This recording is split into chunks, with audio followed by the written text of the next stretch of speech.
Do you guys see this? So there's the sun. Right there. The Schumann resonance blasting. I've never seen it look like that before. And look at all those trails. So if you're starting to put the pieces together, remember Bill Gates said they want to block out the sun? They don't want the sun to beam down on us because we get vitamin D, we get all sorts of amazing benefits and light that helps structure our water in our body. It brings life to everything we see on the ground.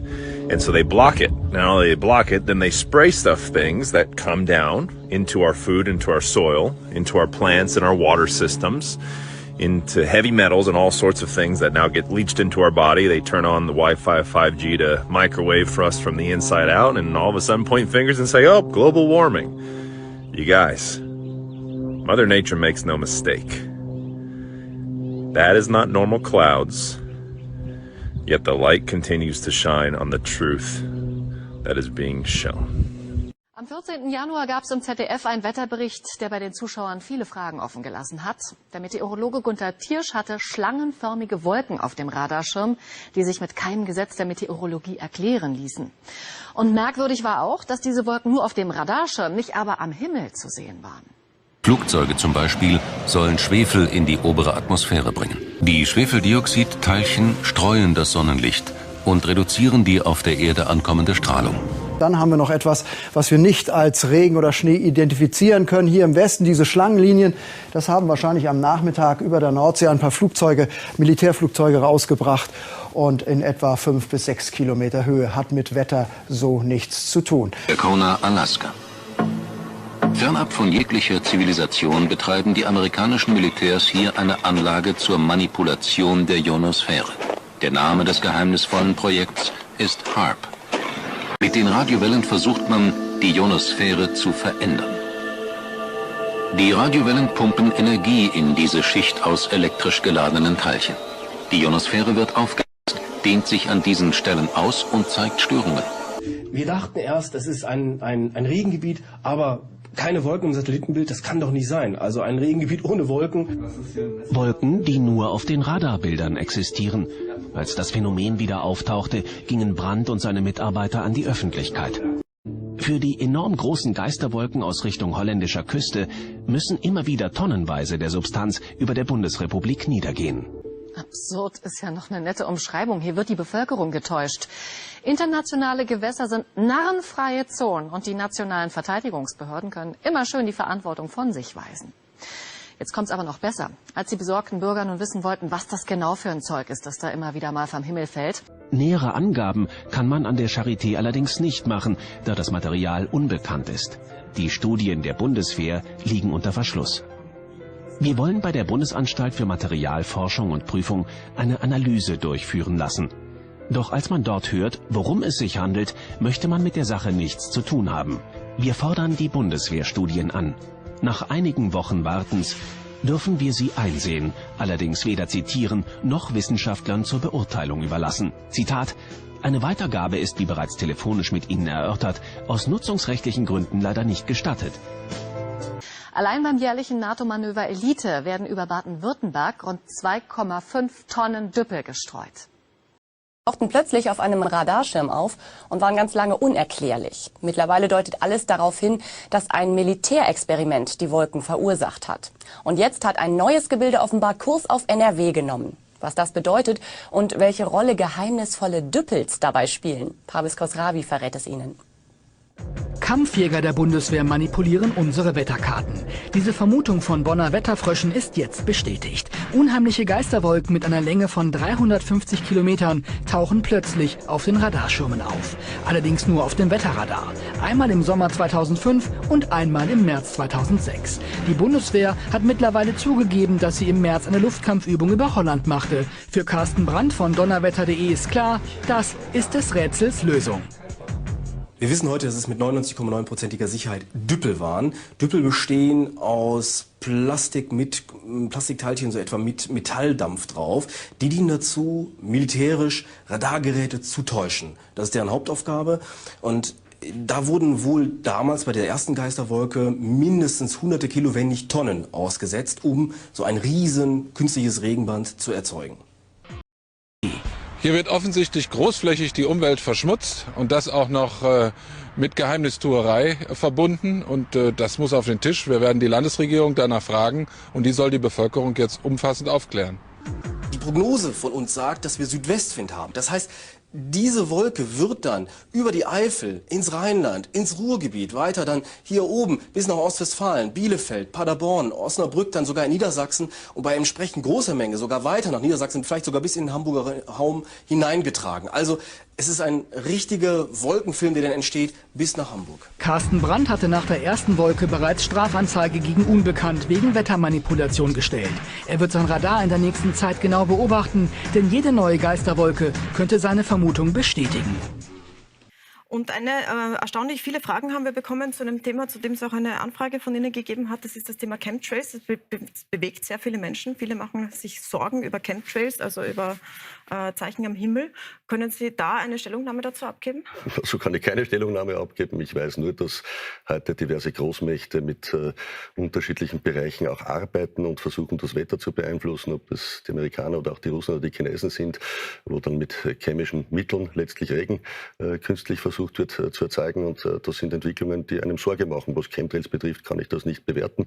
Habe das auch noch nie bewertet, sondern habe einmal einen interessanten Beitrag dazu auf meiner Facebook-Seite geteilt, weil sich offenbar ja auch Fernsehsender, auch Ihrer, auch der ORF mit Dokumentationen damit auseinandersetzen. Aber Sie halten für möglich, dass das auch über Österreich passiert?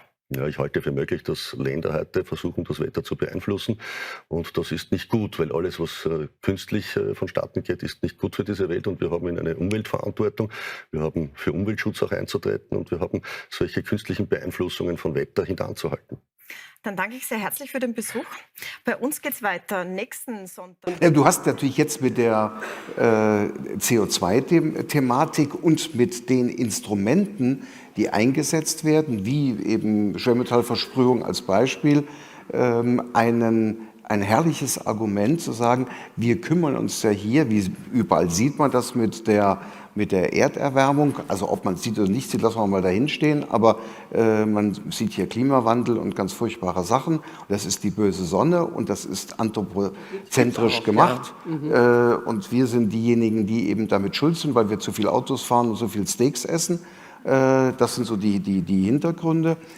Und deswegen tun wir als Politiker verantwortungsbewusst was in der Richtung. Und schon werden Dinge, die eben noch geleugnet wurden, also komplett geleugnet, du warst dann irre, wenn du von Sprühaktionen gesprochen hast, die findest du auf der Wissenschaftsministeriumsseite des Bundes als eine notwendige Maßnahme inzwischen angekündigt. Das ist so auch diese Kommunikationsstrategie, Dinge zu machen, Dinge zu zerstören und dann irgendwann zu sagen, so ja, aber jetzt haben wir das Problem erkannt und dann gebe ich plötzlich einen Teil zu.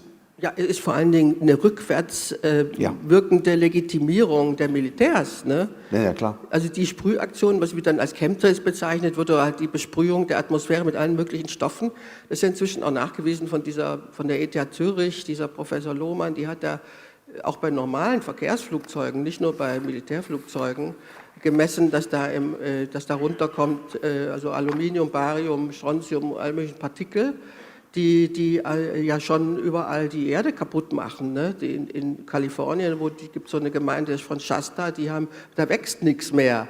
Und Monsanto hat ein aluminiumresistentes Saatgut entwickelt. Na hallo. Also, das ist doch gruselig. Was ist da los? Am Himmel machen sie Chemtrails. Und inzwischen braucht man das ja nicht mehr leugnen. Ja, wenn man da vor Jahren drüber gesprochen hat, traute ich mich kaum noch, wurde man immer der Verschwörungstheorie bezichtigt. Heute kommt es im Bayerischen Rundfunk. Niemand hat sich da je positiv zu bekannt, dass er das erlaubt hat. Was ist da los an unserem Himmel? Da gibt es Schweizer Schülerinnen, die messen schon den Barium- und Aluminiumgehalt des Schweizer Regens. Liegt an dem Zeug. Und unterirdisch wollen sie Fracking machen. Da frage ich mich ja schon, was ist los in dieser Welt? Die halten es geheim, eben wegen dieser vielen Folgen, die von Feinstaubbelastungen ausgehen. Die gesundheitsabträglichen Folgen, also Feinstaub ist sehr gefährlich für die Lunge, für die Menschen, sehr gefährlich auch insgesamt für alle Umweltbestandteile und alle Menschen. Oder es gibt wahrscheinlich keinen Menschen, der erfreut wäre, wenn er wüsste, dass er mit Feinstaub besprüht wird. Hier kommt jetzt ein Streifen ins Bild, der sich als Chemtrail entpuppt. Also hier ist er am Abreißen. Er fliegt jetzt mit normalen Kondensstreifen weiter, also ohne angereicherte Materialien drin. Und die Charakteristik des Abreißens liegt ganz klar da, dass das kein normaler Kondensstreifen sein kann. Wir können eben nicht ausschließen, dass über diese Metalle hinaus, die ausgebracht werden, auch noch ganz andere Stoffe ausgebracht werden, wie zum Beispiel Nanopartikel, die dann die Menschen über die Kopfhaut impfen sollen. Und solange wir nicht wissen, welche Zusammensetzung gesprüht wird, können wir diese ganzen neuen Techniken auch nicht ausschließen. An schönen Tagen besonders deutlich zu sehen, beginnt am frühen Morgen, vorherrschend aus Richtung des Sonnenaufgangs, die Bedeckung des Himmels mit künstlichen Kondensstreifen. Im weiteren Verlauf breiten sie sich zu einem geschlossenen, grau-silbrigen Teppich aus und erzeugen den sogenannten White Sky, den typisch milchig-weißen Himmel. Er blockiert durch die physikalischen Eigenschaften der Aluminium- und Bariumpartikel des Sprühmaterials bis zu 20% der Sonneneinstrahlung und lässt die Tagestemperatur bis zu 5 Grad Celsius sinken. Aircraft making a condensation trail is very similar in many ways to when you go outside on a cold day and exhale. You create a condensation trail. That little cloud is a condensation trail. Now, if you take a 2-mile walk on a cold day, and you can turn around and you can see your condensation trail tracking all the way back for 2 miles. That's the kind of idiocy, that's how crazy it is to think that what we're looking in the sky is actually condensation trails. There's a huge amount of aluminum being found because these sprays have aluminum, strontium, barium, manganese. And there's a lot of argument that aluminum is very common to be found, but aluminum is only common in a bonded form. It's not common in a free form, and we're finding high rates of free aluminum in the soil, which is not natural. Now, I'm here to give you testimony that contrails, chemtrails, they're not contrails, are indeed real. They're spraying almost every day. We have clouds in the sky we've never seen before. Almost every day I'm seeing clouds I've never seen before. And NASA has been even named a few of these new clouds. It's really interesting, but NASA is a corporation. I want you to know that. As a wildlife biologist, I've been watching the ecosystem collapse. When you lose all your stream organisms, when you have aluminum overload in your streams, you're killing your microbial bacteria and you're disrupting the entire ecosystem. So it goes way beyond just a little bit of pollution. How did Monsanto know to create aluminum-resistant plants? I don't think I've heard anybody ask that question. Okay, these previous guys, I've watched exactly what they do, and yes, they are correct. I've seen exactly the same stuff, so ditto marks on those. You want some figures? Okay, latest water test, tested the rain. 13,100 micrograms per liter of aluminum in the rain in 2013. Normally, it should be 0. So 13,100 is pretty damn much, folks. It used to be 0, then it was 100s in the 2000s, and then since 2010, it's into the 1,000s and the latest 13,100. In the snow on Mount Shasta, pristine Mount Shasta, 61,000 feet, no, excuse me, 8,000 foot level, 61,000 micrograms per liter, 4 times the amount that is found in the soil up there. Where in the hell is this stuff coming from if it's not coming from the soil? Okay, pH of acid soils is 20 times more alkaline. The aluminum in the soil has doubled in the last 10 years. The rain normal was 5.6, it's 20 times more alkaline. Aluminum blocks essential nutrients. I am unable in my garden to restore normal pH, and that's because nanoparticles are now in the circulatory systems of both plants and humans. The collapse and decrease of agriculture is something I worry about even more than the previous info about autism and Alzheimer's. As you heard, to spray nanoparticles, very small particles, and is that these nanoparticles, they basically trigger a programmed cell death in the brain, and that is the ultimate path we see in Alzheimer's. Thank you, Mr. Reese. We got things coming from sky down, and it's a huge, huge problem, because as it comes down, what happens is a couple of things. is that it actually is in our air. We breathe it. And as we breathe it, it's actually going to go up through our nostrils, into our brain, easiest access to our brain frontal lobe. The contaminants that have been identified, which already been mentioned, are aluminum. Aluminum is the #1 free radical generator to the brain to cause early apoptosis, which is early death of brain, and it begins to set off the scar tissue, which we call the amygdalin, which is part of the chemical matrix related to Alzheimer's. That's problem number one, because when we look at the Alzheimer issue, we say those are the old. The real problem is, and the real scare I have, is as I am a father of 2, I'm a grandfather of 3, so the drama is our children. ADD started in the 70s. Autism was not on the radar. There was no documents, there was no information. It was 1 in 100,000 children. Today, what we have is 1 in 48 boys. I was part of the early group that was looking for aluminum in ADD and ADHD. And all of those children that started to develop those phenomena had high levels of aluminum. Because there's so many of them. When you look up at the sun and you see a white haze, that is aluminum floating in the air right now, and it's coming from the aircraft. Now, NASA has also conducted a research program in what they call metallized fuels. We're actually putting aluminum oxide right in the fuel because it has 2 atoms of aluminum and 3 atoms of oxygen. So during the combustion process, it releases all that oxygen and dramatically increases efficiency, but it leaves the aluminum in the air. I want to give you a little bit of history on the background behind nanoparticles has been described before. A nanometer is 1/1000th of a meter. It's very small. In fact, if you have particles, say, that are 40 or 50 nanometers across, you can take and line 50 of them up next to a single red blood cell. These things are extremely tiny. They're pervasive. That's a short clip for you on the video. Please check it out at the link below. And also Google Indigo Skyfold. That is the name of the project where they've been spraying us worldwide for years with all kinds of poison. And it's in your lungs, it's in your food, it's in your water, it's in your garden, it's in your lawn. This stuff is everywhere. So you have allergies, unexplained, skin disorders, your kids are getting sick, your dog's getting sick. This definitely could be the cause. So please spread the word. Please help us spread the word.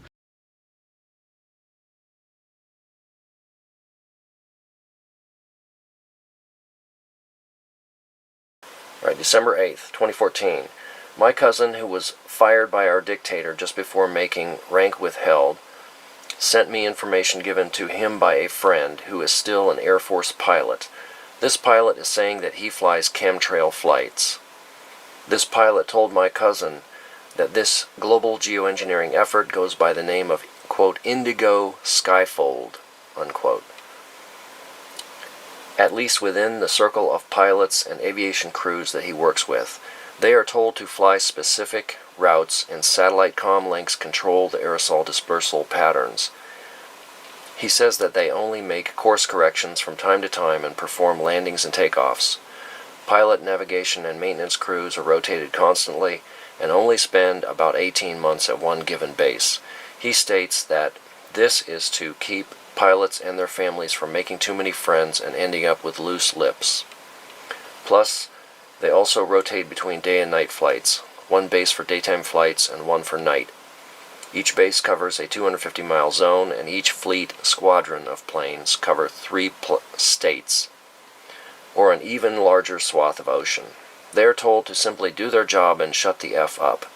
Their superiors will only tell them it's a matter of national security and, quote, without these flights, our enemy's newest technological weapons of war could easily penetrate America's airspace at will.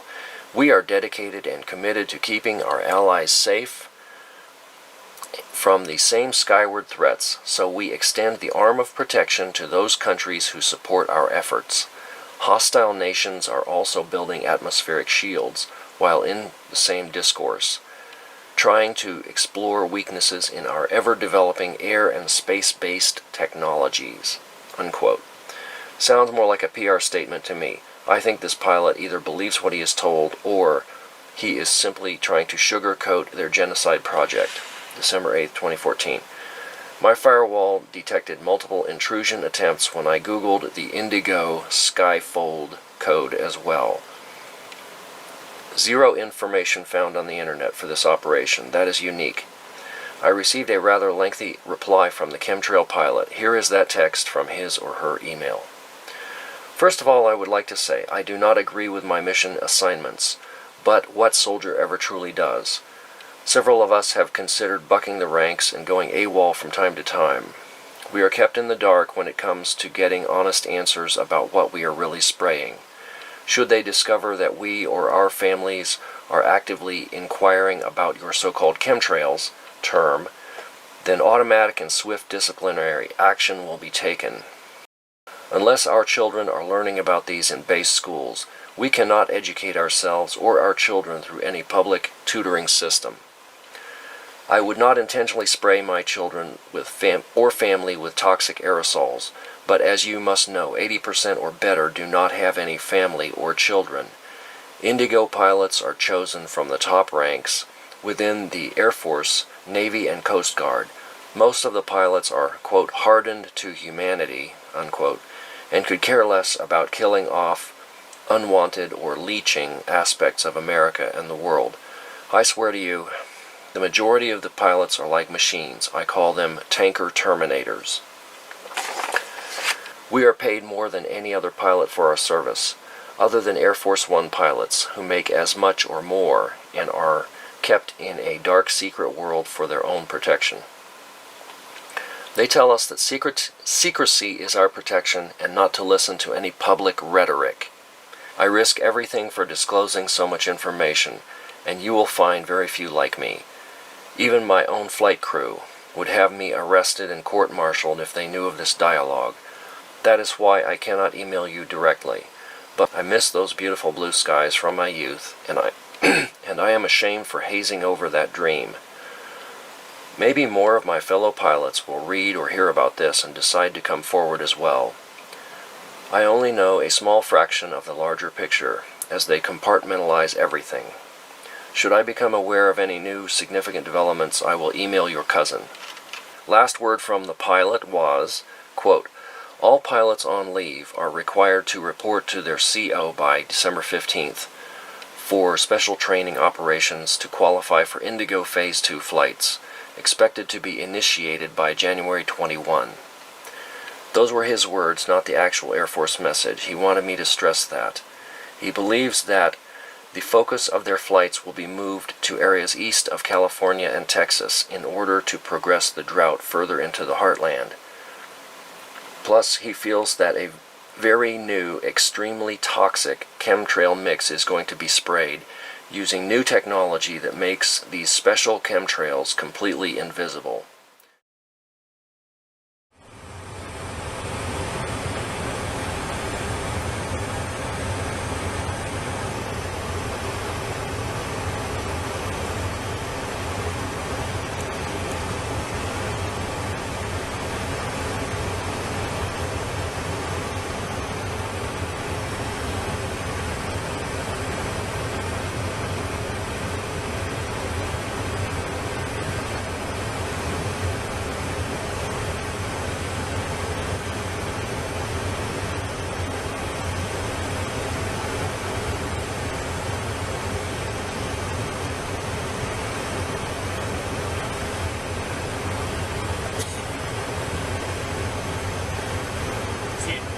Spraying that chemtrail?